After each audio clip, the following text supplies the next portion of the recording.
if you're planning to come to Canada soon, maybe as a guy, you're watching my video and you ask someone in Canada, like, hey, what skill can I learn before coming? Maybe like a trade skill or no, or something. People will advise you to like, okay, like go for like a forklift operator, yeah, like a loader operator, maybe like a telehandler operator, like all those heavy equipment operator in general. So yeah, it's worth it, and I can tell you it's one of those skills that you will not regret, having. So just learning how to drive any heavy equipment. So it's just you just be in one place digging holes and you're getting paid. But I will tell you right now, don't learn these skills. If this is what you've been doing back home, fine, it's your life, it's your career. But if you want to go into it, like you because you're coming to Canada anytime soon, you have your visa already, maybe you're a PR holder, maybe a student, or you're planning to get you to come, so you're just putting one or two things together. I will advise you, do not learn don't learn this skill back home. It's a waste of time back home. And I don't know where you're watching me from, but you will still come to Canada and you learn again. So that's money, you spend it twice.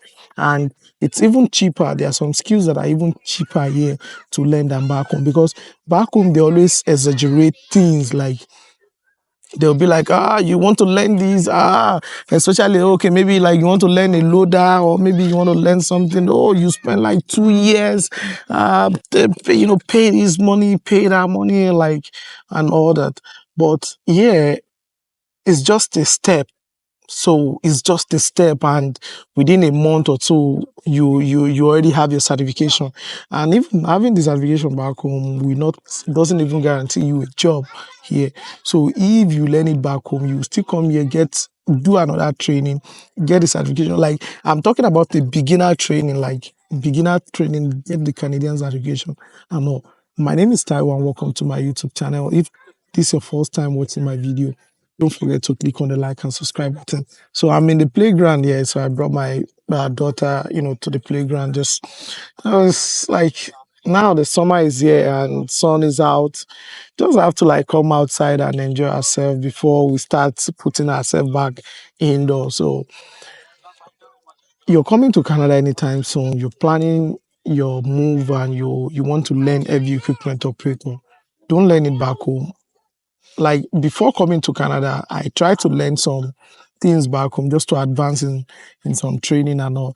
And you see that, like, you cannot learn it within 2 months. You can't learn, even they'll be like, oh, forklift, you cannot learn forklift in 1 month. So like, yeah, you need to start from somewhere. Like how they behave back home, like they always exaggerate things. But I'll tell you, here in Canada, here, their forklift training is just 6 hours. Like, most schools, training schools will teach you from 0 to 100 within 6 hours. At worst, a day. The second day you have your certification, like that is just it. So now most forklift operator, because most of these things you just need the basic.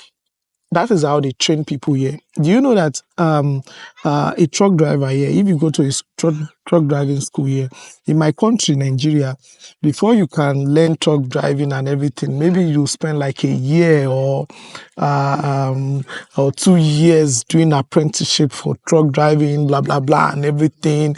I don't know if that is how they do in your country too, but in my country, you learn, you start from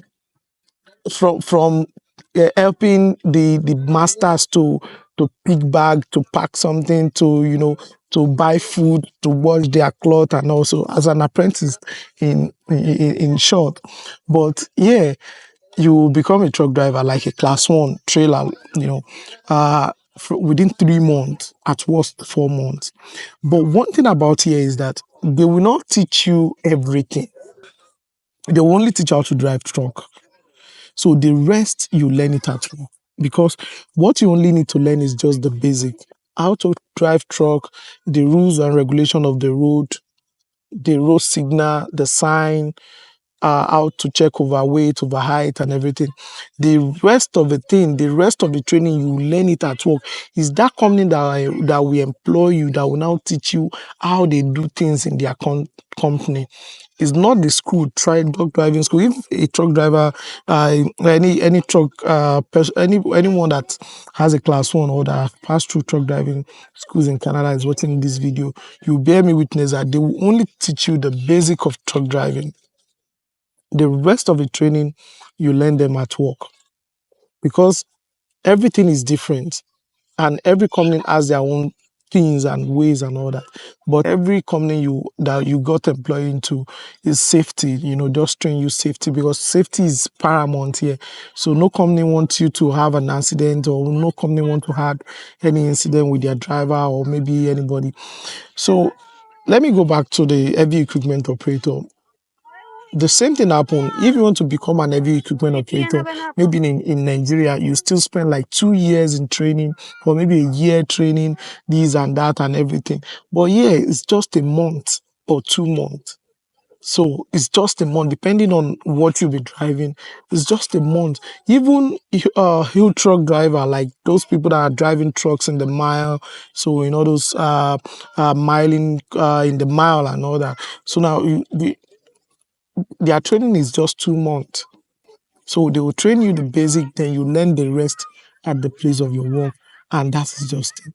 So because there's really nothing to exaggerate about. So just know the basic things, know how to drive, know how to check this and that, know how to understand the system, and phew, you're good to go. So getting the training back home is a waste of money. I'll say I'm going to say it's a waste of money. If it's something that you have experience in, yeah, it's good, it's part of your life. If it's something that you don't have the experience in, like you don't know anything about it, or you want to go for the training simply because you're coming here anytime soon, then get the training here in Canada. Don't get it in your country, because at the end of the day, you are still coming here for the same training. And that's it. Because you're a truck driver for 20, 30 years in your country, doesn't mean that you now come to Canada and start driving truck. No, you will still start from the basic. So there's nothing like advanced training or anything. You still start from the ABC, like people that has never drive truck before. Everybody will still pass through the same school. So because you are an heavy duty operator in your country, doesn't mean you will come here to start driving, loader, man lifts, this and that. No, you have to still go to the training, like anybody else. Like there's not, except maybe you coming from the United States and all that. But if you're coming from, let's say, Africa or any or Middle East or Asia or anything, then you are still going to, you still have to pass through the same training like everybody. So there is no shortcut or anything. And you still have to get the same certification. Like your certification back home is useless, is unrecognized. So you still have to pass through the same certification like everybody here in Canada. So like everybody that want to go into that line as you. So my own advice is that don't waste your money having that certification, especially in Nigeria. So or anywhere in your country or anything. So now if you're not coming from the United States, so don't waste your time. It's a waste of time. And let's just be frank. And I'm saying this as a brother, as someone in the system, in the trade system. It's a waste of time, it's a waste of money. And what you need is not even what will be like what they will teach you back home is not even what you will need here. So, like for example, that most of the equipment they use back home are outdated here, so they are using the latest system. So, though the thing is that if you can operate one, you should be able to operate all. But operating from the latest system will give you the stress, will give you less stress or less things to worry about. Because most of the equipment here they use has 360 camera. around, especially when it comes to LVDT. Most of the equipment they use here has 360 camera, has different sensor, make life easy for the operator, make life easier for everybody around you. Will tell you if there's someone coming, you know, have human sensor, every other thing. We even show you what to do. Like there are some LVDT equipment here that has sense of like if maybe you want to dig, like let's say a loader or anything or an excavator, and you want to dig from one side to another, you will just set the route on the machine, and the route will be the screen. There will be a screen in front of you that will show you, you know, the line to dig, so that you will not mistakenly dig, or maybe you want to go on a straight line, you will not call for anything. So instead of maybe they are plugging or anything, or they are plugging the road, or so they will have just set it on the system. The system will be, okay, yeah, the plane is landing. So I'm in the park, and there's this water, there's a river there whereby plane lands and all. So the monitor will tell you where to dig, and so most of these, let me see, let me just show you. So most of, let me, can I zoom in? Yeah, it's landing. If I tell you that that river that I showed you 2 months ago is highs, like there's highs there, like we always go there to play on the highs. So but right now it's anybody, you know, it's only fishing. You just, people now go there to fish, you know, just to play and all that. So um most equipment they use here are latest, and is not what you are taught back home. So it's better for you to come, then go for the training, then, you know, look for work with the certification they will issue you here in Canada, and that is it. So my name is Taiwo. If you have any comment or anything to ask me, don't forget to drop us a comment under my video, and definitely if you have a question, I'll definitely reply to your question. And I will see you on the next one. Take care. Bye bye.